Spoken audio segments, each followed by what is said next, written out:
ಎಲ್ಲ ಸ್ಪರ್ಧಾ ಮಿತ್ರರಿಗೆ target coaching centre Vijayapura YouTube ತರಗತಿಯ ತಮ್ಮೆಲ್ಲರಿಗೂ ಸ್ವಾಗತ. ನಾನು ನಿಮ್ಮ ರಮೇಶ್ ಸರ್, ಇತಿಹಾಸ ಉಪನ್ಯಾಸಕ. ಇವತ್ತಿನ ವಿಶೇಷ ಕ್ಲಾಸ್ ಏನಪ್ಪ ಅಂತಂದರೆ ಗಾಂಧಿಯುಗವನ್ನು ನಾವು ಮತ್ತೆ ಮುಂದುವರಿಸೋಣ. ಯಾಕಂತಂದರೆ ಆಲ್ರೆಡಿ ಗಾಂಧೀಜಿಯ ಕುರಿತು ಆಲ್ರೆಡಿ 2 ವಿಡಿಯೋಗಳನ್ನು ನಾನು ಅಪ್ಲೋಡ್ ಮಾಡಿರ್ತಕ್ಕಂಥದ್ದು, ಕ್ಲಾಸ್ ಮಾಡಿ. ಒಂದು ಗಾಂಧೀಜಿಯ ಕೀ ಪಾಯಿಂಟ್ಸ್ ಅಂದರೆ ಅವರ ಒಂದು ಬೇಸಿಕ್ ಪಾಯಿಂಟ್ಸ್ಗಳನ್ನು ಕವರ್ ಮಾಡಿದ್ವಿ. ಅದಾದ ನಂತರ ಕೆಲವೊಂದಿಷ್ಟು ಗಾಂಧೀಜಿಯವರು ಇಂಡಿವಿಜುವಲ್ ಆಗಿ ಕೈಗೊಂಡಿರ್ತಕ್ಕಂಥ ವೈಯಕ್ತಿಕವಾಗಿ ಮಾಡಿರ್ತಕ್ಕಂಥ ಸತ್ಯಾಗ್ರಹಗಳ ಬಗ್ಗೆ ಅಥವಾ ಚಳವಳಿಗಳ ಬಗ್ಗೆ ನಾವು ತಿಳ್ಕೊಂಡ್ವಿ. ಒಂದು ಚಂಪಾರಣ್ಯ, ಅಹಮದಾಬಾದ್ ಸತ್ಯಾಗ್ರಹ, ಇನ್ನೊಂದು ಖೇಡಾ ಸತ್ಯಾಗ್ರಹ. ಇನ್ನು ಈಗ ನಾವು ಮತ್ತೆ ಗಾಂಧಿಯುಗವನ್ನು ಮುಂದುವರಿಸೋಣ. ಅದರಲ್ಲಿ 1919, ಯಾಕಂತಂದರೆ 1919 ಯಾಕೆ ತಗೋತಾ ಇದ್ದೀನಿ ಅಂದರೆ 1918ರವರೆಗೆ ನಾನು ಡಿಸ್ಕಷನ್ ಮಾಡಿದ್ದೀನಿ, ಇಲ್ಲಿವರೆಗೂ ಡಿಸ್ಕಷನ್ ಮಾಡಿದ್ದೀನಿ, ಹೌದಾ? ಯಾಕಂದರೆ 1917ರಲ್ಲಿ ಚಂಪಾರಣ್ಯ ಸತ್ಯಾಗ್ರಹ ಇದನ್ನು ಡಿಸ್ಕಷನ್ ಮಾಡಿದೆ ನೋಡಿ. 1917 ಆಗಿದೆ, 1918 ಆಗಿದೆ ಮತ್ತು 1918. ಇಲ್ಲಿ 2, ಒಂದು ಚಂಪಾರಣ್ಯ ಸತ್ಯಾಗ್ರಹದ ಕುರಿತು ತಿಳ್ಕೊಂಡ್ವಿ. ಅದಾದ ನಂತರ ಅಹಮದಾಬಾದ್ ಓಕೆ. ಅದಾದ ನಂತರ ಈ ಒಂದು ಖೇಡಾ ಸತ್ಯಾಗ್ರಹದ ಕುರಿತು ಕೂಡ ನಾವು ಡಿಸ್ಕಷನ್ ಮಾಡಿದ್ದೀವಿ, ಓಕೆ.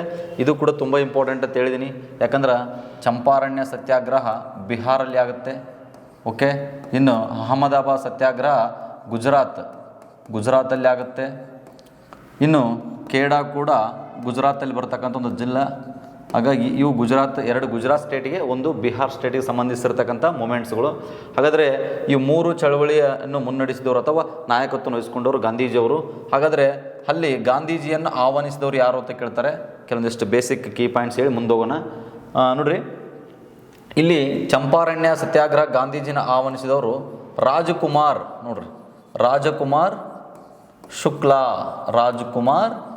ಶುಕ್ಲಾ ಅಂತ ನೆನ್ಪಿಟ್ಕೋರಿ, ವೆರಿ ಇಂಪಾರ್ಟೆಂಟ್.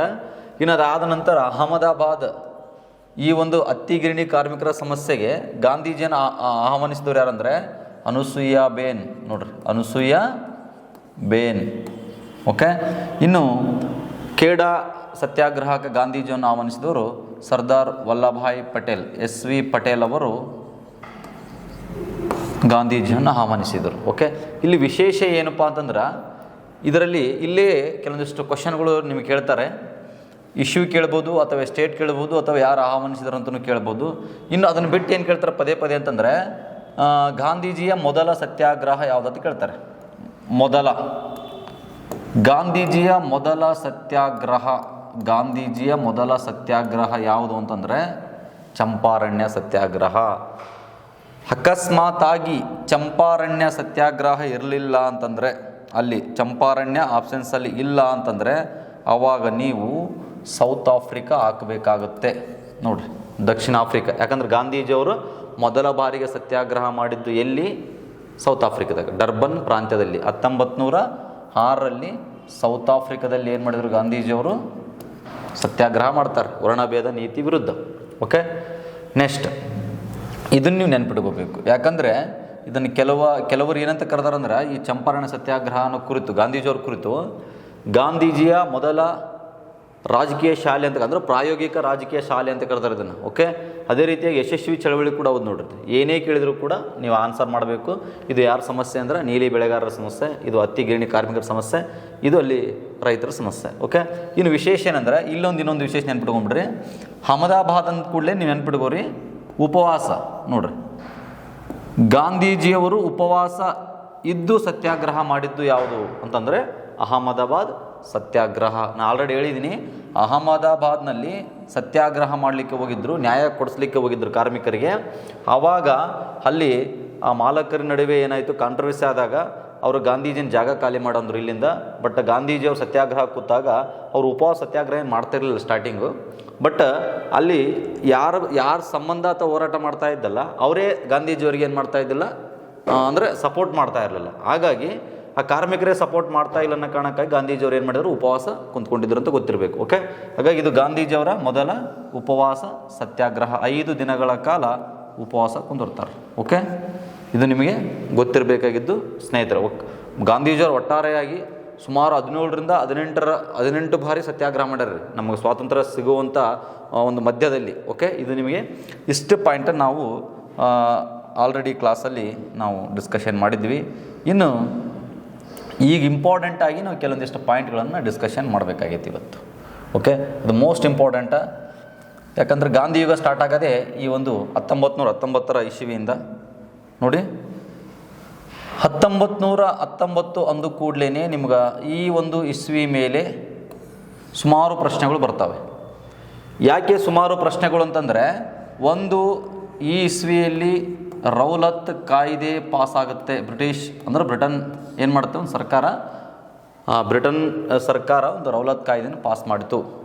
ಅರ್ಥ ಆಯ್ತಾ? ಇಂಪೀರಿಯಲ್ ಲೆಜಿಸ್ಲೇಟಿವ್ ಅಸೆಂಬ್ಲಿಯಿಂದ ರೌಲತ್ ಕಾಯ್ದೆಯನ್ನು ತೊಗೊಂಬರ್ತಾರೆ. ಅದನ್ನು ಡಿಸ್ಕಷನ್ ಮಾಡೋಣ ಇವತ್ತು.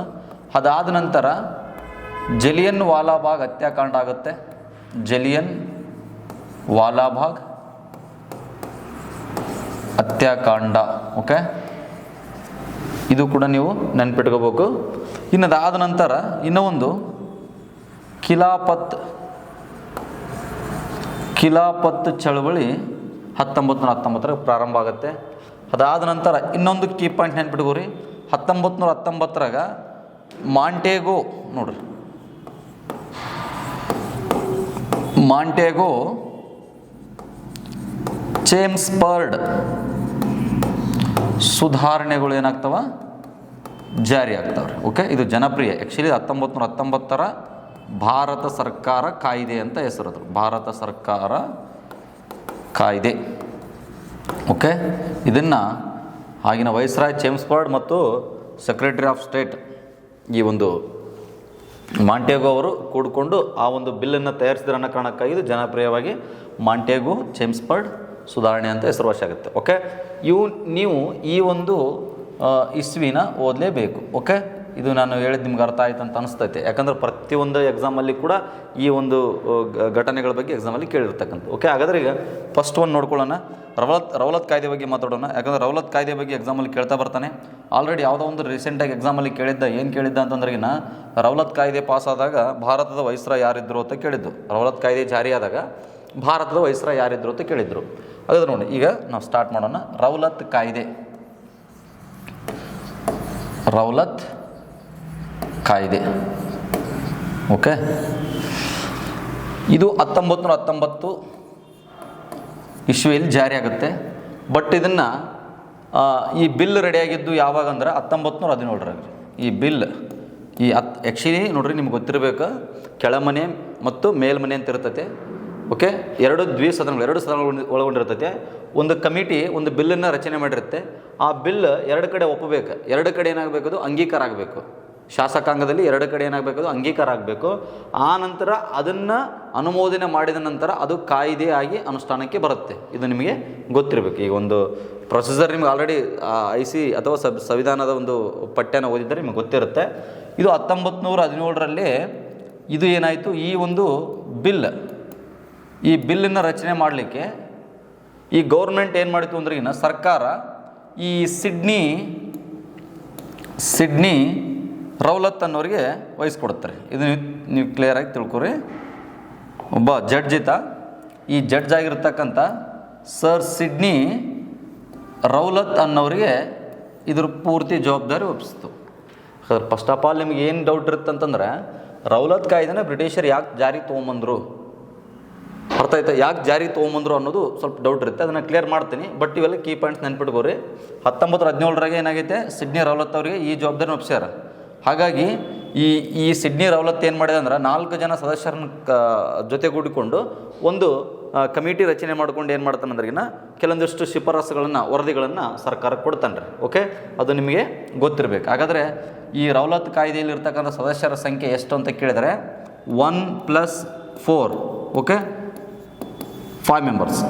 ಒಬ್ಬ ಅಧ್ಯಕ್ಷ, ಇನ್ನು 4 ಜನ ಸದಸ್ಯರಂತ ಗೊತ್ತಿರಬೇಕು.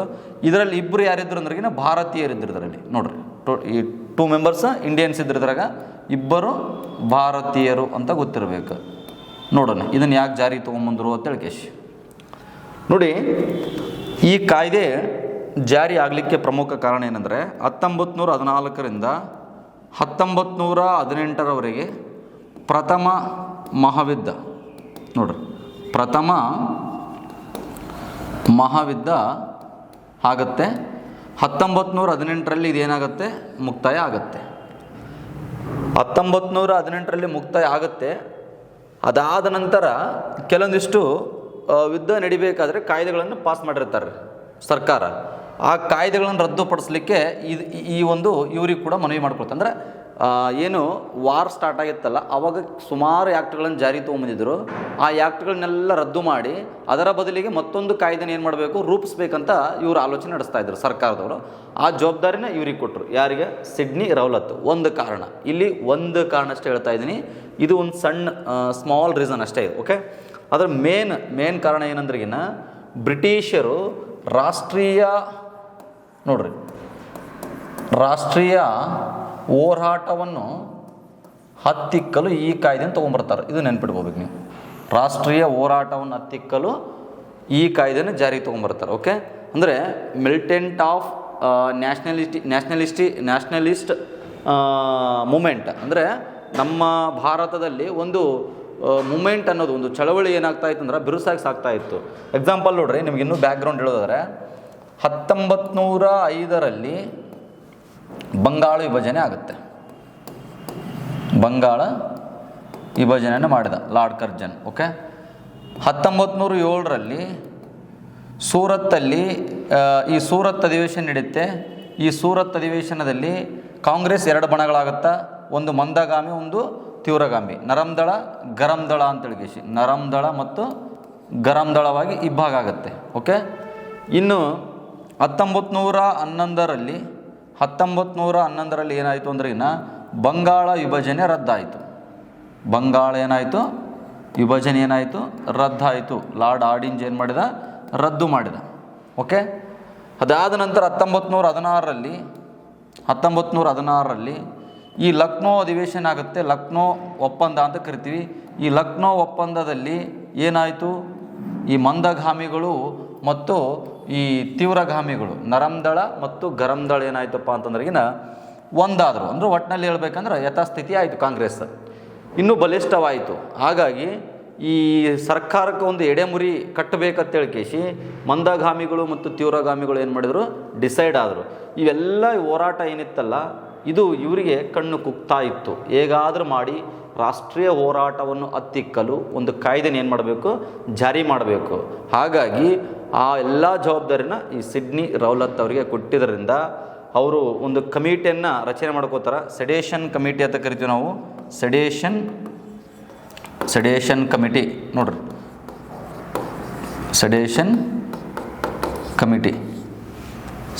ಕಮಿಟಿ ಎಕ್ಸಾಂಪಲ್ ಡೈರೆಕ್ಟ್ ಕ್ವಶನ್ ಕೇಳ್ಬೋದು. ಇದರ ಅಧ್ಯಕ್ಷ ಯಾರಂದ್ರಿಗಿನ ಸಿಡ್ನಿ ರೌಲತ್. ಜನಪ್ರಿಯವಾಗಿ ರೌಲತ್ ಕಾಯ್ದೆ ಅಂತಲೇ ಅದೇನಾಗುತ್ತೆ ಅಂದ್ರೆ ಅದು ಅಷ್ಟು ಫೇಮಸ್ ಪಡ್ಕೊಳ್ತೈತೆ. ಓಕೆ, ಇನ್ನು ಇದ್ರ ಒರಿಜಿನಲ್ ನೇಮ್ ಏನಪ್ಪ ಅಂತಂದ್ರಿಗಿನ ಇಲ್ಲಿ ಶಾರ್ಟ್ಕಟ್ ಬರೆದು ಬಿಡ್ತೀನಿ ನೋಡ್ರಿ, ಪ್ಲೇಸ್ ಇಲ್ಲ.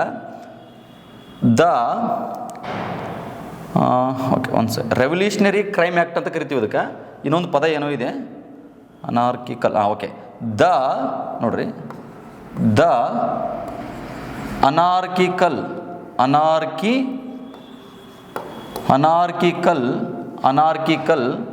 ಕ್ರೈಮ್ ಆ್ಯಕ್ಟ್ ಅಂತ ಕರಿತೀವಿ ನಾವು. ಕ್ರೈಮ್ ಆ್ಯಕ್ಟ್ ನೋಡ್ರಿ, ಕ್ರೈಮ್ ಆ್ಯಕ್ಟ್ ಇದು ಸಿ ನೋಡ್ರಿ, crime act, the anarchical crime act ಅಂತ ಕರಿತೀವಿ. ಇದರ ಒರಿಜಿನಲ್ ನೇಮ್ಗಳು. Okay, the anarchical crime act. But committee sedition committee. Okay, ಈ ಒಬ್ಬ ಜಡ್ಜ್ ಇತ್ತ ನೇತೃತ್ವದಲ್ಲಿ ಬಂದಿರೋದ್ರಿಂದ ಇದಕ್ಕೆ ರೌಲತ್ ಕಾಯ್ದೆ ಅಂತ ಕರಿತೀವಿ. 2 ಪಾಯಿಂಟ್ ಕ್ಲಿಯರಾಗಿ ಅರ್ಥ ಮಾಡ್ಕೋರಿ. ಈ ಕಾಯ್ದೆನ ಪಾಸ್ ಮಾಡಲಿಕ್ಕೆ 2 ರೀಸನ್. ಒಂದು, ಪ್ರಥಮ ಮಹಾಯುದ್ಧ ನಡೆದ ನಂತರ ಅಂದರೆ ಮುಗಿದ ನಂತರ ಇರತಕ್ಕಂಥ ಕಾಯ್ದೆಗಳನ್ನು ರದ್ದುಗೊಳಿಸಿ ಮತ್ತೊಂದು ಕಾಯ್ದೆನ ಅಂದರೆ ಜಾರಿಗೆ ತರೋದು. ಮತ್ತು ಇನ್ನೊಂದು ಕಾನ್ಸೆಪ್ಟ್, ರಾಷ್ಟ್ರೀಯ ಹೋರಾಟ ಏನು ಬಿರುಸಾಗಿ ಏನು ಸಾಗ್ತಾ ಇತ್ತಲ್ಲ ರಾಷ್ಟ್ರೀಯ ಹೋರಾಟ ಅನ್ನೋದು, ಅದನ್ನು ಹತ್ತಿಕ್ಕಬೇಕಂತೇಳಿಸಿ ಈ ಕಾಯ್ದೆನ ತೊಗೊಂಬರ್ತಾರೆ. ಅಂದರೆ ಭಾರತಾದ್ಯಂತ ಹಲವಾರು ಚಳವಳಿಗಳು ನಡೀತಿರ್ತಾವ್ರಿ. ಅರ್ಥ ಆಯ್ತಾ? ದೊಡ್ಡ ಚಳವಳಿಗಳನ್ನು ಇವರು ಹತ್ತಿಕ್ಕಬೇಕಂತೇಳಿಕೇಸಿ ಈ ರೀತಿ ಕಾನ್ಸೆಪ್ಟ್ ಇಟ್ಕೊಂಡೇ ತೊಗೊಂಬಂದಿರೋದು. ಅರ್ಥ ಆಯ್ತಾ? ಇದು ನಿಮಗೆ ನಾನು ಈ ಸ್ಲೈಡನ್ನು ಅಳಗಿಸ್ತೀನಿ. ಓಕೆ, ನೋಡಿ, ಇನ್ನೊಂದು 5 ನಿಮಿಷದಲ್ಲಿ ಮುಗಿಸ್ಬಿಡೋಣ ಇದನ್ನು. ನಿಮಗೆ ಕಾನ್ಸೆಪ್ಟ್ ಅರ್ಥ ಆಗಬೇಕು. ಕಾನ್ಸೆಪ್ಟ್ ಅರ್ಥ ಆಯ್ತು ಅಂದ್ರೆ ನಿಮಗೆ ಈಸಿಯಾಗಿ ಆಗುತ್ತೆ. ನೋಡಿ, ಇನ್ನು ಬೇಸಿಕ್ ಪಾಯಿಂಟ್ಸ್ ಕೇಳ್ತಾನೆ. ಹಾಗಾದರೆ ಈ ರೌಲತ್ ಕಾಯ್ದೆ ಜಾರಿಯಾದಾಗ ವೈಸ್ರಾಯ್ ಯಾರಿದ್ದತೆ ಕೇಳಿದ್ರೆ, ವೈಸ್ರಾಯ್, ಒಂದು ಸೆಕೆಂಡ್, ವೈಸ್ರಾಯ್ ನೋಡಿ, ವೈಸ್ರಾಯ್, ಇದು ಪ್ರಶ್ನೆ ಆಗಿದೆ already. Viceroy lord Chelmsford. Lord Chelmsford viceroy ಇದ್ದ. ಕಾರ್ಯದರ್ಶಿ ಮಾಂಟೇಗೋ ಅವರು ಇದ್ದರು. ಮಾಂಟೇಗೋ ಅವರು ಕಾರ್ಯದರ್ಶಿ ಇದ್ದರು. ಈ ಕಾಯ್ದೆಯನ್ನು ಗಾಂಧೀಜಿಯವರು ಕಪ್ಪು ಕಾಯ್ದೆ ಅಂತ ಕರೆದಾರ. ವೆರಿ ಇಂಪಾರ್ಟೆಂಟ್, ಹಲವಾರು ಎಕ್ಸಾಮ್ಗಳಲ್ಲಿ ಇದನ್ನು ಕೇಳ್ಯಾರ. ಕಪ್ಪು ಕಾಯ್ದೆ ನೋಡ್ರಿ, ಕಪ್ಪು ಕಾಯ್ದೆ ಅಂತಲೂ ಕರೆದಾರ ನೋಡ್ರಿ. ಬ್ಲ್ಯಾಕ್ ಆ್ಯಕ್ಟ್ ಆಫ್ ಗಾಂಧಿ ಅಂತ ಕರೀತಾರೆ. Black act of Gandhi. ಸುಮಾರು ಜನ ಸುಮಾರು ಸ್ಟೇಟ್ಮೆಂಟ್ ಕೊಟ್ಟಿದ್ದಾರೆ ಇದರ ಮೇಲೆ. ಬಟ್ ಆದರೆ ಪಾಪ್ಯುಲರ್ ಆಗಿದ್ದು ಈ ಗಾಂಧೀಜಿಯವರು ಕರೆದಿರ್ತಕ್ಕಂಥ ಈ ಕಾಯ್ದೆ, ಕಪ್ಪು ಕಾಯ್ದೆ ಅನ್ನೋದು ಗೊತ್ತಿರಬೇಕು. ಯಾಕಂದರೆ ಈ ರೀತಿ ಕಪ್ಪು ಕಾಯ್ದೆ ಅಂತ ಯಾಕೆ ಕರೆದ್ರು ಅಂತಂದ್ರಿಗಿನ 1917ರಾಗ ಏನು ಈ ಕಾಯ್ದೆ ರಚನೆ ಆಗ್ತಾ ಇತ್ತಲ್ಲ, ಬಿಲ್ ರೆಡಿ ಆಗ್ತಾ ಇತ್ತಲ್ಲ, ಅಂಶಗಳೆಲ್ಲ ಆಲ್ರೆಡಿ ಗೊತ್ತಾಗ್ತಾ ಇದ್ವು.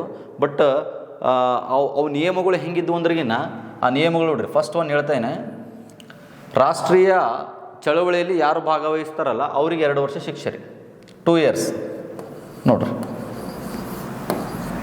2 ವರ್ಷ ಜೈಲು ಶಿಕ್ಷೆ ನೋಡ್ರಿ.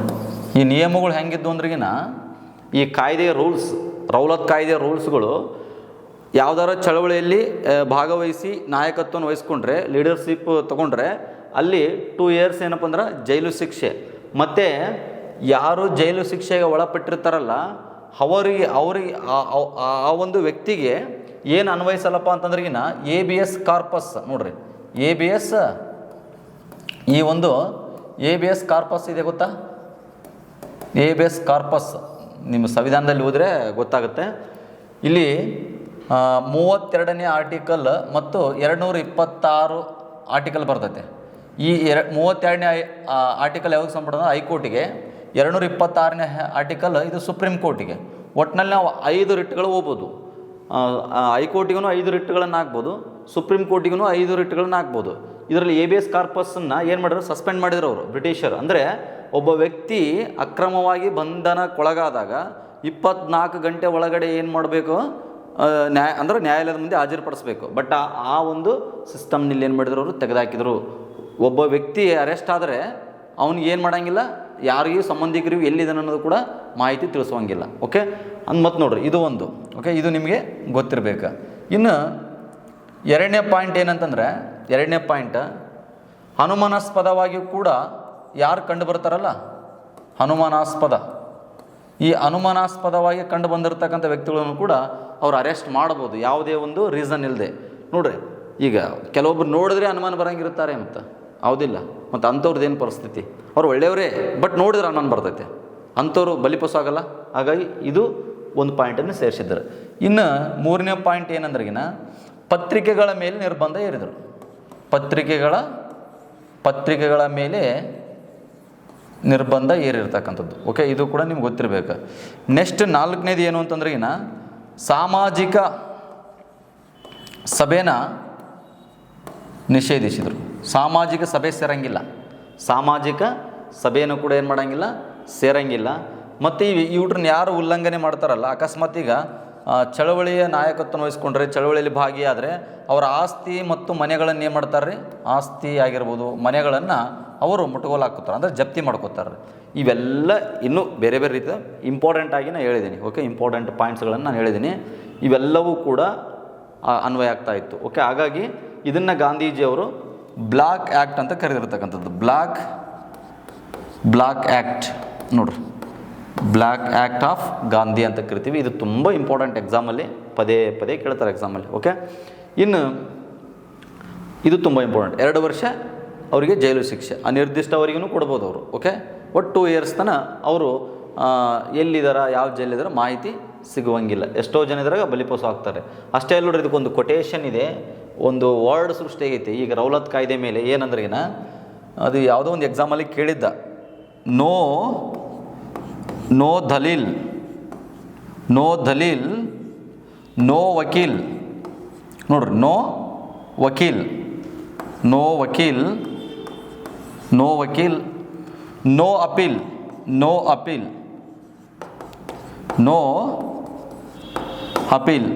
ನೋ ಅಪೀಲ್ ಅಂತೇಳಿ ಕೇಸಿ ಇದು ಯಾವುದಕ್ಕೆ ಸಂಬಂಧಪಟ್ಟದ, ಯಾವ ಕಾಯ್ದೆಗೆ ಸಂಬಂಧಪಟ್ಟದ ಕೇಳಿದ್ರು.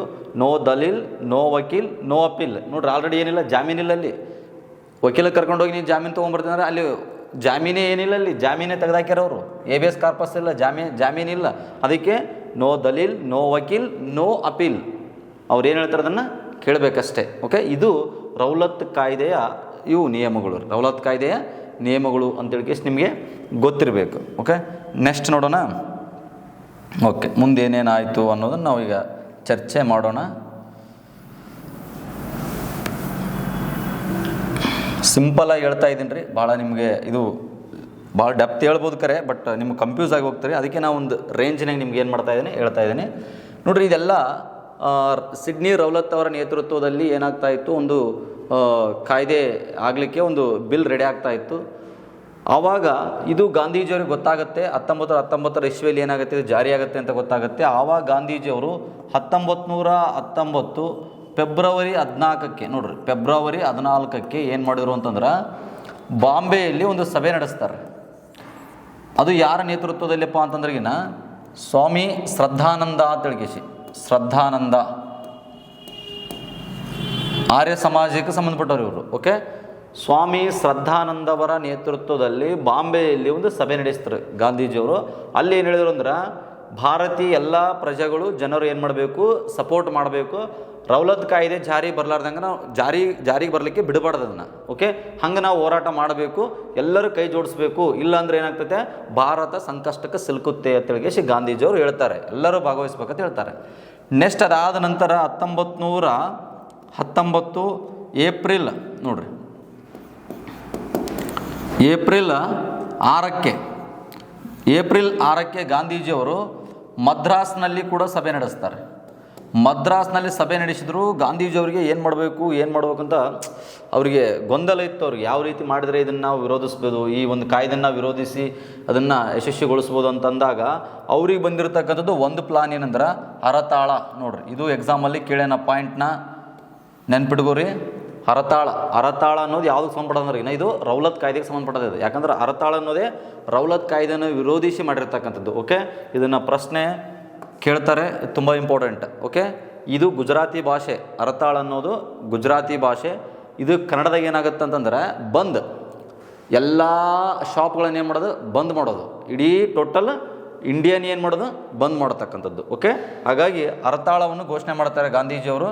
ಎಲ್ಲರೂ ಏನು ಮಾಡ್ಬೇಕು, ನೀವು ಭಾಗವಹಿಸ್ಬೇಕಂತೇಳಿ ಎಲ್ಲ ನಿಮ್ಮ ಏನೇನಿದಾವಲ್ಲ ಅವೆಲ್ಲ ಬಿಸ್ನೆಸ್ಗಳನ್ನು ಕ್ಲೋಸ್ ಮಾಡಿ ಸದ್ಯಕ್ಕೆ ಹರತಾಳದಲ್ಲಿ ಭಾಗವಹಿಸಿ ಅಂತ ಹೇಳ್ತಾರೆ. ಅಂದ್ರೆ ಬಂದ್ ಮಾಡಿ ಎಲ್ಲರೂ ಭಾಗವಹಿಸಿ ಅಂತ ಹೇಳಿದ್ರು ಗಾಂಧೀಜಿಯವರು. ಅದೇ ರೀತಿಯಾಗಿ ಇದೇ ಡೇ ಹಿಂದೂ ಸ್ವರಾಜ್ ನೋಡ್ರಿ, ಹಿಂದೂ ಸ್ವರಾಜ್ ಅನ್ನುವಂಥ ಪತ್ರಿಕೆಯನ್ನು ಕೂಡ ಏನು ಮಾಡಿದ್ರು ಅವರು, ಪತ್ರಿಕೆ ಅಲ್ಲ, ಕೃತಿ ಇದು, ಓಕೆ, ಕೃತಿ ಪತ್ರಿಕೆ. ಓಕೆ, ಇದು ಕೃತಿ ಪತ್ರಿಕೆಗಳು ಬೇರೆ ಇದಾವ, ನವಜೀವನ, ಯಂಗ್ ಇಂಡಿಯಾ, ಓಕೆ, ಅವು ಬೇರೆ. ಹಿಂದೂ ಸ್ವರಾಜ್ಯ ಕೃತಿಯನ್ನು ಪ್ರಕಟಿಸ್ತಾರೆ. ಓಕೆ, ಇನ್ನು ಎಲ್ಲ ಕಡೆ ಚಳವಳಿ ಆಗ್ತಾ ಹೋಗುತ್ತೆ. ಬಟ್ ಪಂಜಾಬಿನಲ್ಲಿ ಕೂಡ ಇದು ತೀವ್ರ ಸ್ಥಾಯಿಗೆ ಹೋಗಿತ್ತು. ಅಲ್ಲಿ ಇಬ್ಬರು ನಾಯಕರನ್ನ ಅರೆಸ್ಟ್ ಮಾಡ್ತಾರೆ. ನೋಡ್ರಿ, ಇಬ್ಬರು ನಾಯಕರು ಯಾರು ಅಂತಂದ್ರೆಗಿನ, ಯಾಕಂದ್ರೆ ಗಾಂಧೀಜಿಯವರು ಇದನ್ನು ವಿರೋಧಿಸಿ ನಾ ಸತ್ಯಾಗ್ರಹ ಹೇಳಿದಲ್ಲ, ಸಭೆ ಅಂತ ಹೇಳಿದ್ನಲ್ಲ. ಓಕೆ, ನೋಡ್ರಿ, ಕನ್ಫ್ಯೂಸ್ ಆಗ್ಬಿಡ್ರಿ. ರೌಲತ್ ಸತ್ಯಾಗ್ರಹವನ್ನು ಹಮ್ಮಿಕೊಂಡ್ರು. ನೋಡ್ರಿ, ರೌಲತ್ ಸತ್ಯಾಗ್ರಹ. ಒಂದು ಸೆಕೆಂಡ್ ಸ್ನೇಹಿತರೆ, ನಿಮಗೆ ಅರ್ಥ ಮಾಡ್ಸೋಕೆ ಹೋಗಿ ನಾವೇ ಕನ್ಫ್ಯೂಸ್ ಆಗೋದು. ರೌಲತ್ ಸತ್ಯಾಗ್ರಹ ನೋಡ್ರಿ, ಎಕ್ಸಾಮಲ್ಲಿ ಕೇಳ್ತಾರೆ ಗಾಂಧೀಜಿಯವರು ಯಾವುದ್ರ ವಿರುದ್ಧ, ಯಾವ ಕಾಯ್ದೆ ವಿರುದ್ಧ ಸತ್ಯಾಗ್ರಹ ಮಾಡಿದ್ರು ಅಂದ್ರೆ ರೌಲತ್ ಕಾಯ್ದೆ ವಿರುದ್ಧ ಸತ್ಯಾಗ್ರಹ ಮಾಡಿದರು. ಇದೇ ಸತ್ಯಾಗ್ರಹ ಅಂತಂದ್ರೇ ಅವರು ಬಾಂಬೆಗೆ ಒಂದು ಸಭೆ ನಡೆಸಿದ್ರು, ಮದ್ರಾಸ್ನಾಗ ಒಂದು ಸಭೆ ನಡೆಸಿ ಆಲ್ರೆಡಿ ಏನು ಮಾಡಿದರು, ಎಲ್ಲ ಕಡೆ ಹರತಾಳ ಘೋಷಣೆ ಮಾಡಿ ರೌಲತ್ ಸತ್ಯಾಗ್ರಹನ ಆರಂಭಿಸಿದರು. ಓಕೆ, ಇನ್ನು ಇಲ್ಲಿ ರೌಲತ್ ಸತ್ಯಾಗ್ರಹನ ಆರಂಭಿಸ್ತಾರೆ. ಎಲ್ಲ ಕಡೆ ಏನಾಗುತ್ತೆ, ಇದು ಬಿರುಸಾಗಿ ಸಾಗುತ್ತೆ. ಪಂಜಾಬಿನಲ್ಲಂತೂ ಭಾಳ ಬಿರುಸಾಗಿ ಸಾಗಿತ್ತು. ಅಲ್ಲಿ ಇಬ್ಬರು ವ್ಯಕ್ತಿಗಳನ್ನ ಅರೆಸ್ಟ್ ಮಾಡ್ತಾರೆ, ಸೈಫುದ್ದೀನ್ ಕಿಚ್ರು ಮತ್ತು ಸತ್ಯಪಾಲ್ ಮಲ್ಲಿಕ್ನ. ಅವ್ರನ್ನ ಅರೆಸ್ಟ್ ಮಾಡಿದ್ರನ್ನ ಕಾರಣಕ್ಕಾಗಿ ಒಂದು ಘಟನೆ ನಡೆಯುತ್ತೆ. ಅಲ್ಲಿ 1919 ಏಪ್ರಿಲ್ 13ಕ್ಕೆ, ಇದು ನೆನ್ಪಿಟ್ಕೋಬೇಕಾ, ಏಪ್ರಿಲ್ 13ಕ್ಕೆ ಏನಾಯ್ತು ಅಂದ್ರೆ ಜಲಿಯನ್ ವಾಲಾಬಾಗ್ ಹತ್ಯಾಕಾಂಡ ಆಯಿತು. ಜಲಿಯನ್ ವಾಲಾಬಾಗ್ ಹತ್ಯಾಕಾಂಡ ಆಗುತ್ತೆ. ಜಲಿಯನ್ ವಾಲಾಬಾಗ್ ಹತ್ಯಾಕಾಂಡ ನೋಡಿ, ಇಲ್ಲಿ ಸುಮಾರು ಜನ ಪ್ರಾಣವನ್ನು ಏನು ಮಾಡ್ತಾರೆ, ಕಳ್ಕೊಳ್ತಾರೆ. ಹಾಗಾಗಿ ಈ ಘಟನೆಯಿಂದ ಗಾಂಧೀಜಿಯವರು ಏನು ಮಾಡಿದ್ರು ಅಂದ್ರೆಗಿನ ರೌಲತ್ ಸತ್ಯಾಗ್ರಹ ಏನಿತ್ತಲ್ಲ, ಏನು ಈ ರೌಲತ್ ಕಾಯ್ದೆ ವಿರುದ್ಧ ಏನು ಹೋರಾಟ ಮಾಡ್ತಾ ಇದ್ರಲ್ಲ ಅದನ್ನು ಸ್ಟಾಪ್ ಮಾಡ್ತಾರೆ. ರೌಲತ್ ಸತ್ಯಾಗ್ರಹನ ಹಿಂಪಡಿತಾರೆ. ಇದನ್ನು ಹಿಂಪಡಲಿಕ್ಕೆ ಕಾರಣ ಏನಂದರೆ ಆ್ಯನಿ ಬೆಸೆಂಟ್ ಅವರು. ಯಾಕಂದರೆ ಆ್ಯನಿ ಬೆಸೆಂಟ್ ಅವ್ರು ಬಂದು ಏನು ಹೇಳ್ತಾರೆ ಅಂದರೆ ಗಾಂಧೀಜಿಯವರಿಗೆ ಆಲ್ರೆಡಿ ಮಾರಣ ಹೋಮ ನಡೆದಿದೆ ಪಂಜಾಬಿನಲ್ಲಿ, ಮತ್ತೊಂದು ಕಡೆ ಮಾರಣ ಹೋಮ ಆಗುವ ಮುನ್ನ ನಾವು ತಡೆ ಹಿಡಬೇಕು, ಹಾಗಾಗಿ ಇದನ್ನು ನೀವೇನು ಮಾಡಿರಿ, ಸ್ಟಾಪ್ ಮಾಡಿರಿ ಅಂದಾಗ ಆ್ಯನಿ ಬೆಸೆಂಟ್ ಅವರ ಒಂದು ಮಾತಿಗೆ ಗಾಂಧೀಜಿಯವ್ರು ಏನು ಮಾಡಿದ್ರು, ಇದನ್ನು ಸ್ಟಾಪ್ ಮಾಡಿದ್ರು ಅಂತ ಗೊತ್ತಿರಬೇಕು. ಇಷ್ಟು ನಿಮಗೆ ಗೊತ್ತಿರಬೇಕು. ಕೆಲವೊಂದಿಷ್ಟು ಕೀ ಪಾಯಿಂಟ್ಗಳನ್ನ ಹೇಳ್ತೀನಿ, ಅದನ್ನು ನೀವು ನೆನ್ಪಿಟ್ಕೊಳ್ಳೇಬೇಕು. ಇಷ್ಟತ್ತು ನಾನು ಏನು ಹೇಳಿದೆ, ರೌಲತ್ ಸತ್ಯಾಗ್ರಹ ಬಗ್ಗೆ ಹೇಳಿದೆ. ಓಕೆ, ಬಟ್ ನೀವು ಕೆಲವೊಂದಿಷ್ಟು ಪ್ರಮುಖವಾಗಿರ್ತಕ್ಕಂಥ ಒಂದು 5 ರಿಂದ 6 ಪಾಯಿಂಟ್ಗಳನ್ನು ನೀವು ಇಂಪಾರ್ಟೆಂಟಾಗಿ ನೆನ್ಪಿಟ್ಕೋಬೇಕು. ಏನು ಇಂಪಾರ್ಟೆಂಟ್ ಅಂದ್ರೆಗಿನ ಒಂದು ನೋಡ್ರಿ, ಈ ಒಂದು ರೌಲತ್ ಕಾಯ್ದೆ ಬರುವ ಮುನ್ನ ಈ ಬಿಲ್ ಯಾವಾಗ ರಚನೆ ಆಯಿತು? 1917 ನೋಡ್ರಿ. ಒಂದು ಪಾಯಿಂಟ್ ಸ್ಪೀಡಾಗಿ ಹೇಳ್ತೀನಿ ಬೇಕಾರೆ. 1917ರಾಗ ಈ ಬಿಲ್ಲು ರಚನೆ ಆಯಿತು. ಯಾರ ನೇತೃತ್ವದಲ್ಲಿ? ಸರ್ ಸಿಡ್ನಿ ರೌಲತ್ ಅವ್ರ ನೇತೃತ್ವದಲ್ಲಿ. ಒಂದು ಪಾಯಿಂಟ್. ಇನ್ನು ಎರಡನೇ ಪಾಯಿಂಟ್ ಏನಪ್ಪ ಅಂತಂದ್ರೆಗಿನ ಇದು 1919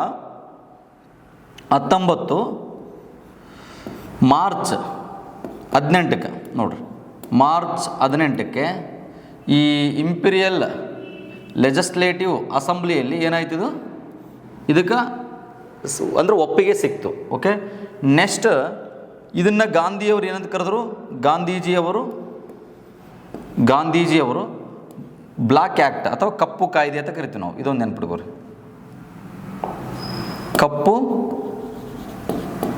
ಕಪ್ಪು ಕಾಯ್ದೆ. ಓಕೆ, ಕಪ್ಪು ಕಾಯ್ದೆ ಅಂತ ಕರಿತೀವಿ. ಇನ್ನು ಇದು ಎಷ್ಟು ಸದಸ್ಯರು ಒಳಗೊಂಡಿತ್ತು ಅಂದ್ರೆ 1+4, ಟೋಟಲಿ 5 ಮೆಂಬರ್ಸ್, ಭಾರತೀಯರು 2. ಇನ್ನು ಈ ಒಂದು ಕಾಯ್ದೆ ಬಂದಿರೋದ್ರಿಂದ ಯಾವ ಘಟನೆ ನಡೀತು ಅಂತಂದ್ರೆಗಿನ ಜಲಿಯನ್ ವಾಲಾಬಾಗ್ ಹತ್ಯಾಕಾಂಡ. ನೋಡ್ರಿ, ಈ ಕಾಯ್ದೆ ಪಾಸ್ ಆದದಕ್ಕೆ ಯಾವ ಒಂದು ದುರ್ಘಟನೆ ನಡೀತು? ಜಲಿಯನ್ ವಾಲಾಬಾಗ್ ಹತ್ಯಾಕಾಂಡ. ಓಕೆ, ಇನ್ನೂ ಒಂದು. ಹಾಗಾದರೆ ಈ ಕಾಯ್ದೆಯನ್ನು ವಿರೋಧಿಸಲು ಗಾಂಧೀಜಿಯವರು ಯಾವ ಚಳವಳಿಯನ್ನು ಕೈಗೊಂಡ್ರು ಅಂದ್ರೆಗಿನ ಅಸಹಕಾರ ಚಳವಳಿ. ನೋಡ್ರಿ, ಅಸಹಕಾರ ಚಳವಳಿನ ಗಾಂಧೀಜಿಯವರು ಕೈಗೊಳ್ತಾರೆ ಸ್ನೇಹಿತರೆ. ಅಸಹಕಾರ ಚಳವಳಿನ ಕೈಗೊಂಡಿದ್ದು ಎಲ್ಲಿಂದ ಎಲ್ಲಿವರೆಗೆ? 1920ರಿಂದ 22. ನೋಡ್ರಿ, 1920ಇಂದ 22ಕ್ಕೆ ಯಾಕೆ ಸ್ಟಾಪ್ ಆಗುತ್ತೆ ಅಂತಂದರೆ 22ಗೆ ಸ್ಟಾಪ್ ಆಗ್ಲಿಕ್ಕೆ ಕಾರಣ ಏನಂದರೆ ಅಲ್ಲೊಂದು ಉತ್ತರ ಪ್ರದೇಶದಲ್ಲಿ ಒಂದು ಗೋರಖ್ಪುರ ಜಿಲ್ಲೆಯಲ್ಲಿ ಒಂದು ಘಟನೆ ನಡೀತೆ, ಚೌರಿ ಚೌರಾ ದುರಂತ ಆಗುತ್ತಾ.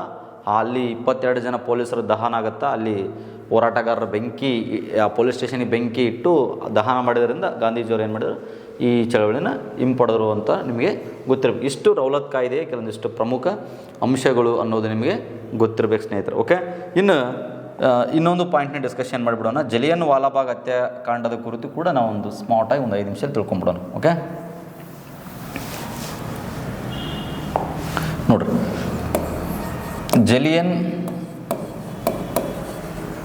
ಜಲಿಯನ್ ವಾಲಾಬಾಗ್ ಹತ್ಯಾಕಾಂಡ. ಓಕೆ, ಕೆಲವೊಂದಿಷ್ಟು ಕೀ ಪಾಯಿಂಟ್ಗಳನ್ನ ಹೇಳ್ಬಿಡ್ತೀನಿ, ಅವ್ರು ನೆನ್ಪಿಟ್ಕೊಂಡ್ಬಿಡ್ರಿ. ಎಕ್ಸಾಮಲ್ಲಿ ನೀವು ಕ್ಲಿಯರ್ ಮಾಡ್ಬೋದು ಏನೇ ಪ್ರಶ್ನೆ ಬಂದರೂ ಕೂಡ. 1919 ಏಪ್ರಿಲ್ 13ಕ್ಕೆ ಈ ಘಟನೆ ಆಗುತ್ತೆ. ಎಲ್ಲಿ ಆಗುತ್ತೆ ಅಂತಂದರೆ ಪಂಜಾಬಿನ ಅಮೃತ್ಸರ. ನೋಡ್ರಿ, ಪಂಜಾಬಿನ ಅಮೃತ್ಸರದಲ್ಲಿ ಆಗುತ್ತೆ. ಇದೊಂದು ಮೈದಾನ, ಇದೊಂದು ಗ್ರೌಂಡ್. ಓಕೆ, ಇದಕ್ಕೆ ಜಲಿಯನ್ ವಾಲಾಬಾಗ ಅಂತ ಹೆಸರು ಬರ್ಲಿಕ್ಕೆ ಕಾರಣ ಅಂದ್ರೆಗಿನ ರಣಜಿತ್ ಸಿಂಗನ ಮಂತ್ರಿ ಇದ್ದ ಒಬ್ಬ ಜಲಾಲ್ ಅಂತೇಳಿ ಕೇಶಿ, ಆ ಜಲಾಲ್ನಿಗೆ ರಣಜಿತ್ ಸಿಂಗ್ ಭೂಮಿಯನ್ನು ಕೊಟ್ಟಿದ್ದ. ಇಲ್ಲಿ ಒಂದು ಪಾರ್ಕ್ ನಿರ್ಮಾಣ ಆಗಿತ್ತು ಅನ್ನೋ ಕಾರಣಕ್ಕಾಗಿ ಇದಕ್ಕೆ ಜಲಿಯನ್ ವಾಲಾಬಾಗ್ ಅಂತ ಕರಿತಾರೆ. ಓಕೆ, ಇಲ್ಲಿ ಒಂದು ಹತ್ಯಾಕಾಂಡ ನಡೀತು. ಹಾಗಾದರೆ ಇಲ್ಲಿ ಏನು ಸಮಸ್ಯೆ ಅಂತಂದ್ರೆಗಿನ ಇದನ್ನು ರೌಲತ್ ಕಾಯ್ದೆಯನ್ನು ವಿರೋಧಿಸಿ, ನೋಡ್ರಿ,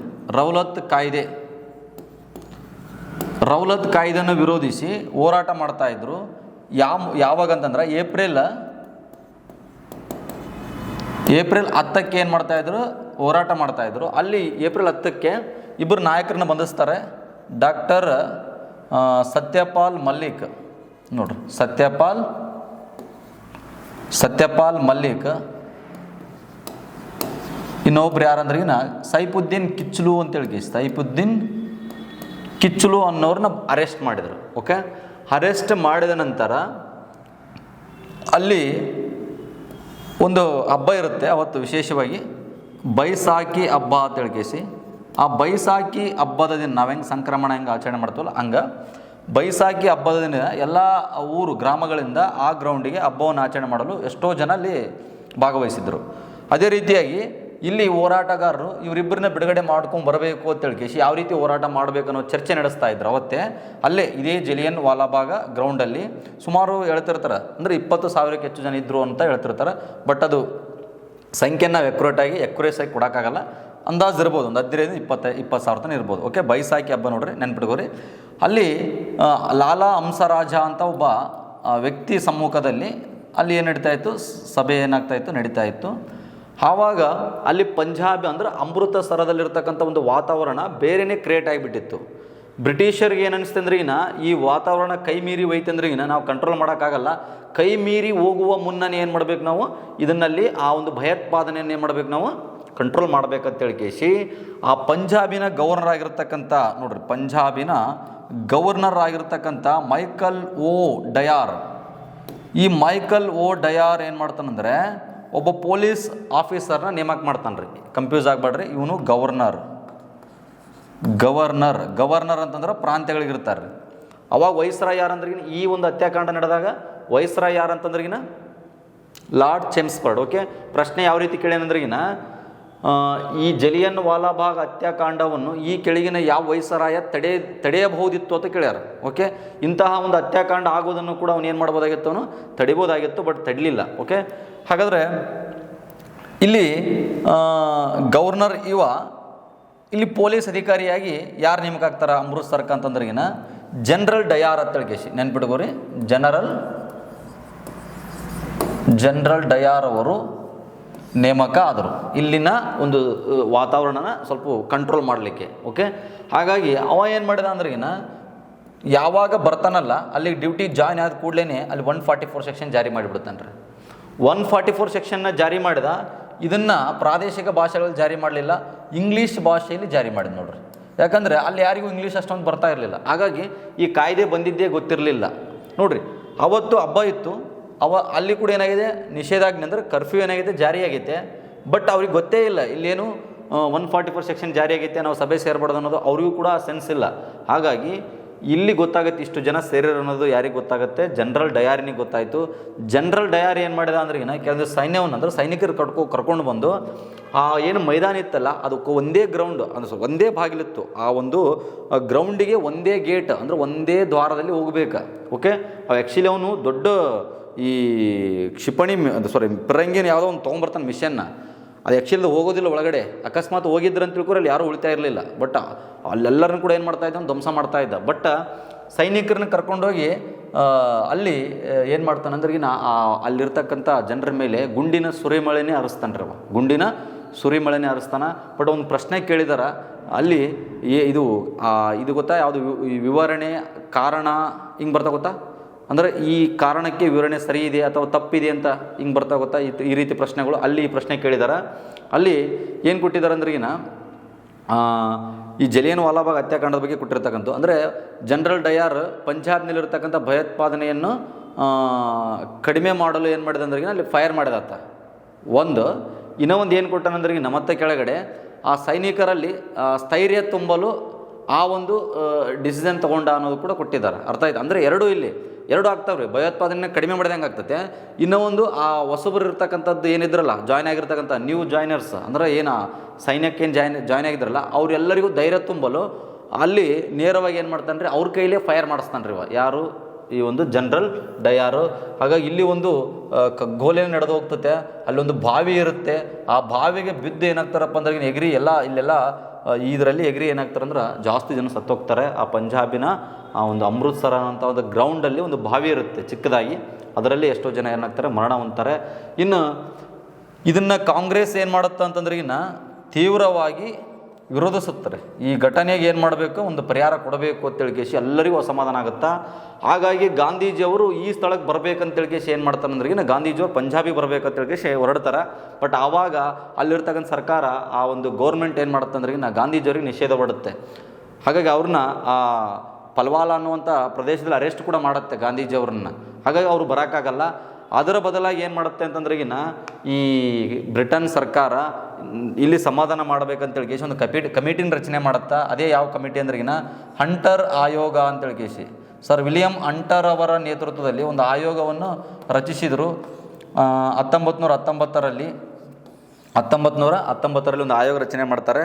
ಇಲ್ಲಿ ಟೋಟಲಾಗಿ ಇವರು ಎಷ್ಟು ಸದಸ್ಯರು ಒಳಗೊಂಡಿತ್ತು ಅಂದ್ರೆ 7 ಜನ ಸದಸ್ಯರನ್ನ ಏನಾಗಿತ್ತು ಒಳಗೊಂಡಿತ್ತು. ಇದರಲ್ಲಿ ಭಾರತೀಯರು 3 ಜನ ಸದಸ್ಯರಿದ್ದರು. ಗಾಂಧೀಜಿ ಇರಲಿಲ್ಲ, ಬಟ್ 3 ಜನ ಇದ್ದರು. ಓಕೆ, 3 ಜನ ಭಾರತೀಯರಿದ್ದರು. ಬಟ್ ಇಲ್ಲಿ ಒಂದು ಪಾಯಿಂಟ್ ಗೊತ್ತಿರಬೇಕು ನಿಮ್ಗೆ. ಏನು ಪಾಯಿಂಟ್ ಅಂದ್ರೆ ಅದು ಏನು ವರದಿ ಕೊಡುತ್ತೋ ಬಿಡುತ್ತೋ ಅದು ಸೆಕೆಂಡ್ರಿ. ಬಟ್ ಅದು ವರದಿ ಬ್ರಿಟಿಷ್ ಸರ್ಕಾರದ ಪರವಾಗಿಯೇ ಕೊಡುತ್ತೆ ಹಂಟರ್ ಆಯೋಗ. ಯಾಕಂದ್ರೆ ಇಲ್ಲಿ ಜನರಲ್ ಡಯರ್ದು ಏನೂ ತಪ್ಪಿಲ್ಲ ಅನ್ನೋ ರೀತಿನೇ ಏನು ಮಾಡುತ್ತದು ವರದಿನ ಕೊಟ್ಟಿರುತ್ತೆ. ಯಾವ ರೀತಿ ಅಂದರೆ ಗುಂಡು ಆರಿಸಿದ್ದು ತಪ್ಪು, ಆದರೆ ಜನರಿಗೆ ಆಜ್ಞೆ ಮಾಡಿ ಆರಿಸ್ಬೇಕಾಗಿತ್ತು ಗುಂಡು ಅಂತ ಹೇಳ್ತಾರೆ ಇವರು, ಯಾರು ಈ ಆಯೋಗ. ಹಾಗಾಗಿ ಇದನ್ನು ಒನ್ ಸೈಡ್ ಭಾರತೀಯರ ಯಾವುದೇ ಒಂದು ರೆಸ್ಪಾನ್ಸನ್ನು ಅವರು ಆ್ಯಕ್ಸೆಪ್ಟ್ ಮಾಡಲಿಲ್ಲ. ಅಂದರೆ ಅವರು ಡಿಸಿಷನ್ನ ಅವರೇ ಕೊಟ್ಟಂಗೆ. ಎಕ್ಸಾಂಪಲ್ 4 ಜನ ಬ್ರಿಟಿಷರಿದ್ರಲ್ಲ, ಆ 4 ಜನ ಡಿಸಿಷನ್ ಮಾಡಿ ಭಾರತೀಯರು ಇನ್ನೂ ಉಳಿದಿರ್ತಕ್ಕಂಥ 3 ಜನರು ಏನೂ ಕೇಳೇ ಇಲ್ಲ. ಆಗ ಅವರೇ ಕೊಟ್ಟುಬಿಟ್ರಿ ಇದನ್ನು, ಈ ಒಂದು ವರದಿನ. ಹಾಗಾಗಿ ಇದನ್ನು ವೈಟ್ ಕಮಿಟಿ ಅಂತ ಕರೀತಾರೆ. ವೈಟ್ ಕಮಿಟಿ ಅಂದ್ರೆ ಒನ್ ಸೈಡ್ ಡಿಸಿಷನ್. ಓಕೆ, ಹಾಗಾಗಿ ವೈಟ್ ಕಮಿಟಿ ಅಂತ ಕರೀತಾರೆ. ಯಾವುದನ್ನು? ಹಂಟರ್ ಆಯೋಗವನ್ನು ನೆನ್ಪಿಟ್ಕೋರಿ. ವೈಟ್ ಕಮಿಟಿ, ಮೋತಿಲಾಲ್ ನೆಹರು ಅವರು ವೈಟ್ ಕಮಿಟಿ ಅಂತ ಕರೆದಾರೆ ಇದನ್ನು. ಅಷ್ಟೇ ಅಲ್ಲ, ಈ ಘಟನೆ ನಂತರ ಶಂಕರ್ ನಯಾರ್ ಅವರು ನೋಡ್ರಿ, ಶಂಕರ್ ನಯಾರ್ ಈ ವೈಸ್ರಾಯ್ ಮಂಡಳಿಯಲ್ಲಿ ಎಕ್ಸಿಕ್ಯೂಟಿವ್ ಆಫೀಸರ್ ಆಗಿರ್ತಾನೆ ರೀ. ಹಾಗಾಗಿ ಆ ಒಂದು ಕಾರ್ಯಕಾರಿ ಮಂಡಳಿಗೆ ಏನು ಮಾಡ್ತಾನಂದ್ರೆ ಶಂಕರ್ ನಯಾರ್ ಅವರು ರಾಜೀನಾಮೆ ಕೊಡ್ತಾರೆ ನೋಡ್ರಿ. ಶಂಕರ್ ನಯಾರ್ ಅವರು ಏನು ಮಾಡಿದ್ರು, ಆ ಒಂದು ವೈಸ್ರಾಯ್ ಕಾರ್ಯಕಾರಿ ಮಂಡಳಿಗೆ ಏನು ಮಾಡಿದ್ರು ಅವರು ರಾಜೀನಾಮೆಯನ್ನು ಕೊಟ್ಟರು. ಇದು ತುಂಬ ಇಂಪಾರ್ಟೆಂಟ್. ಯಾಕಂದರೆ ರೌಲತ್ ಕಾಯ್ದೆ ಬಂದಾಗಿತ್ತು ಅದ್ರ ಬಗ್ಗೆ ಗುಡ್ ಒಪಿನಿಯನ್ ತೋರಿಸಿರ್ತಾನೆ ರೀ. ಯಾವಾಗ ಇಂಥ ಘಟನೆ ಆಗುತ್ತಲ್ಲ ಅಲ್ಲಿಂದ ಏನು ಮಾಡ್ತಾನೆ ರೀ, ರಾಜೀನಾಮೆ ಕೊಟ್ಟು ಹೊರ ಬರ್ತಾನೆ ರೀ. ಓಕೆ, ಯಾಕಂದರೆ ಬೇರೆ ಆಪ್ಷನ್ಸೇ ಇಲ್ಲ. ಅಲ್ಲೇ ಇದ್ದರೆ ಏನು ಮಾಡ್ತಾರೆ, ಮುಖಭಂಗ ಆಗುತ್ತೆ. ಹಾಗಾಗಿ ಇನ್ನು ಇಂಪಾರ್ಟೆಂಟ್, 2 ಇಂಪಾರ್ಟೆಂಟ್ ಏನು ನೆನ್ಪಿಟ್ಕೋಬೇಕಂದ್ರೆ, ಒಂದು ರವೀಂದ್ರನಾಥ್ ಟ್ಯಾಗೂರ್ ಅವರು, ಏನು ಗುರುದೇವ ಅಂತ ಏನು ಕರಿತೀವಲ್ಲ, ಈ ಟ್ಯಾಗೂರ್ ಅವರು ಬ್ರಿಟಿಷರು ನೀಡಿರ್ತಕ್ಕಂಥ ಒಂದು ಪದವಿನ ಹಿಂದಿರುಗಿಸ್ತಾರೆ, ನೈಟ್ಹುಡ್ ಪ್ರಶಸ್ತಿನ. ಗಾಂಧೀಜಿಯವರು ಕೂಡ ಏನು ಮಾಡಿದ್ರು ಅಂತಂದ್ರಿಗಿನ ತಮಗೆ ನೀಡಿರ್ತಕ್ಕಂಥ ಕೈಸರ್ ಎ ಹಿಂದ್ ಪ್ರಶಸ್ತಿನೂ ಕೂಡ ಏನು ಮಾಡಿದರು, ಹಿಂದಿರುಗಿಸಿದರು. ಅಷ್ಟೇ ಅಲ್ಲ, ಈ ಘಟನೆಯಲ್ಲಿ, ಈ ಜಲಿಯನ್ ವಾಲಾಬಾಗ್ ಹತ್ಯಾಕಾಂಡದಲ್ಲಿ ಮೃತರಾಗಿರ್ತಕ್ಕಂಥ ಈ ಉಧಮ್ ಸಿಂಗ್ನ ತಂದೆ ತಾಯಿ ನೋಡ್ರಿ, ಉಧಾಮ್ ಸಿಂಗ್ ಅಂತ ಇರ್ತಾನ್ರಿ. ಈ ಉಧಾಮ್ ಸಿಂಗ್ ಅನ್ನುವಂಥ ವ್ಯಕ್ತಿ ಏನು ಮಾಡಿದ ಅಂತಂದ್ರಿಗಿನ ತನ್ನ ಸೇಡನ್ನು ತೀರಿಸ್ಕೊಳ್ಳಲು ಇಂಗ್ಲೆಂಡಿಗೆ ಹೋಗಿ ಈ ಒಂದು ಜನರಲ್ ಡಯರ್ನ ಹತ್ಯೆ ಮಾಡಿದ ಅನ್ನೋದು ಕೂಡ ನಿಮಗೆ ಗೊತ್ತಿರಬೇಕು. ಕೆಲವೊಂದು ಕಡೆ ಅವನಂತ ಕೊಟ್ಟಿರ್ತಾರೆ, ಕೆಲವೊಂದು ಕಡೆ ಇವನಂತ ಕೊಟ್ಟಿರ್ತಾರೆ. ಒಟ್ಟು ಯಾರನ್ನೋ ಒಬ್ಬರನ್ನ ಏನು ಮಾಡಿದ್ರು, ಹತ್ಯೆ ಮಾಡಿದ್ರು ಅಂತ ಗೊತ್ತಿರಬೇಕು. ಯಾರು? ಸರ್ದಾರ್ ಉಧಾಮ್ ಸಿಂಗ್ ಅಂತ ಗೊತ್ತಿರಬೇಕು. ಎಷ್ಟು ವರ್ಷಗಳ ಬಳಿಕ? ಸುಮಾರು 22 ವರ್ಷಗಳ ನಂತರ. ಓಕೆ, ಇದು ನಿಮಗೆ ಸ್ಟೋರಿ ಇದ್ರ ಬಗ್ಗೆ ಗೊತ್ತಿರಬೇಕು. ಇನ್ನು ಈ ಒಂದು ಕರಾಳ ದಿನ ಇದು. ಓಕೆ, ಈ ಹತ್ಯಾಕಾಂಡ ನಡೆದು 2019ಕ್ಕೆ ಬರೋಬ್ಬರಿ ಎಷ್ಟಪ್ಪ ಅಂದ್ರೆ 100 ವರ್ಷ ಆಯ್ತು ನೋಡ್ರಿ ಸ್ನೇಹಿತರೆ. ಎಷ್ಟು ವರ್ಷ? 100 years ಆಯಿತು ಅನ್ನೋದು ಕೂಡ ನಿಮಗೆ ಗೊತ್ತಿರಬೇಕು. ಇಷ್ಟು ನಾನು ಗಾಂಧಿ ಯುಗದಲ್ಲಿ ಜಲಿಯನ್ ವಾಲಾಬಾಗ್ ಹತ್ಯಾಕಾಂಡ ಮತ್ತು ರೌಲತ್ ಕಾಯ್ದೆ ಬಗ್ಗೆ ನಾನು ಇವತ್ತು ನಿಮಗೆ ಸ್ಪಷ್ಟವಾಗಿ ತಿಳಿಸಿದ್ದೀನಿ ಅಂತ ಅನ್ಕೋತೀನಿ. ಏನಾದರೂ ಕೆಲವೊಂದಿಷ್ಟು ಪಾಯಿಂಟ್ಸ್ಗಳನ್ನು ಬಿಟ್ಟಿದ್ರೆ ಅದನ್ನು ನೆಕ್ಸ್ಟ್ ಕವರ್ ಮಾಡ್ಕೋತೀನಿ ಕೆಲವೊಂದಿಷ್ಟು ಪಾಯಿಂಟ್ಗಳಲ್ಲಿ. ಓಕೆ, ನಿಮ್ಮ ಮುಂದೆ ಸಹಕಾರ ಚಳವಳಿ ಆಗುತ್ತೆ, ಅಲ್ಲಿ ಕವರ್ ಮಾಡೋಣ. ಓಕೆ, ಎಲ್ಲರಿಗೂ ಧನ್ಯವಾದಗಳು ಸ್ನೇಹಿತರೆ.